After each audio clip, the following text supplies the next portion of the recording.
D'abord, il faut noter que au niveau du bureau politique, il y a eu des séances de remobilisation qui ont eu lieu un peu partout sur toute l'étendue du territoire national. Ça, c'est le bureau politique qui l'a initié et qui l'a effectué. Il était normal parce que pendant ces séances-là, il y a d'autres questions qui ont été posées et tout. Plus spécifiquement dans la 7e circonscription électorale, parce que le général était un peu empêché. Donc il n'a pas pu être de la partie pendant cette période-là. Vous savez, l'intoxication, les interprétations ont eu lieu. Ah, le général n'est plus dans le bureau politique, le général n'est plus ceci, le général n'est plus ça. Il paraît même qu'il n'est pas au pays. Il fallait qu'il vienne quand même parler et remercier les militants et leur dire que le combat continue. En tant que membre du bureau politique, en tant que membre du bloc républicain, il était normal que nous puissions accompagner le général et pour montrer aux populations que nous sommes encore plus unis, comme le dit notre parti politique. Voilà la raison qui nous a poussé à être là. Je ne suis pas là seul. Vous voyez, le maire de Ndali est là, le maire de Niki est là, l'ancien maire de Gorgounou est là, le maire de Sinandé était là hier avec le général à Sinandé. Nous sommes en train de parler à nos parents. Nous sommes en train d'échanger avec nos frères afin que l'intoxication, ce qui a été mis dans les têtes, que nous puissions laver cela, laver la cervelle et montrer à nos parents que nous sommes encore plus unis. Et c'est pour des batailles gagnantes.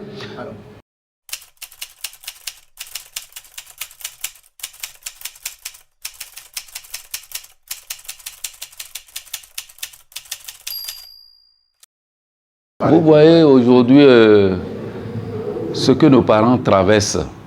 C'est vrai, il y a beaucoup qui ne comprennent pas réellement ce que nos parents traversent. Pour la plupart, ce sont des agriculteurs. Donc, ils n'ont leur revenu que par la production agricole. Aujourd'hui, nous traversons une situation critique, surtout dans le nord du pays. C'est à propos du soja. Et vous allez constater que partout où nous trouvons, le problème à poser, c'est le problème du soja. Non seulement le prix, et après, maintenant, comment l'évacuer. C'est toujours ce problème qui est posé. Et ce que nous allons faire, nous allons continuer toujours par faire le plaidoyer vis-à-vis de l'État central et vis-à-vis peut-être de ceux qui l'achètent, hein, pour que le prix soit quand même abordable afin que les paysans puissent se retrouver. Parce que nous avons touché nous-mêmes du doigt les réalités au niveau des communes que nous avons parcourues. Nous allons continuer toujours faire le lobbying afin que nos parents puissent quand même tirer quelque chose de ce qu'ils ont fait.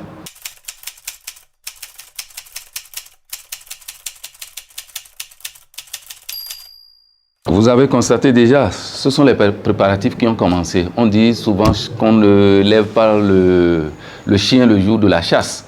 Alors, même si vous le levez le jour de la chasse, c'est que lui ne vous accompagne pas à la chasse. Ça fera peut-être la saison prochaine. Pour ne pas en arriver là, nous avons déjà commencé le travail.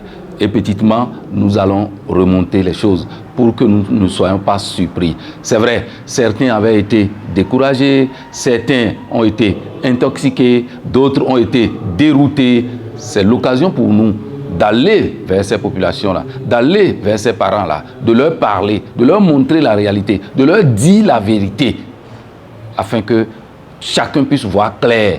Parce que quand on parle du bloc républicain, ce n'est pas un petit parti dans ce pays.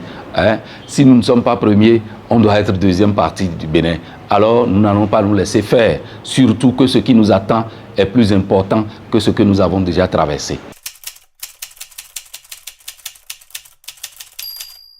Bon, à l'endroit des militants, c'est d'être mobilisés et de faire fi à tout ce qui se dit aujourd'hui.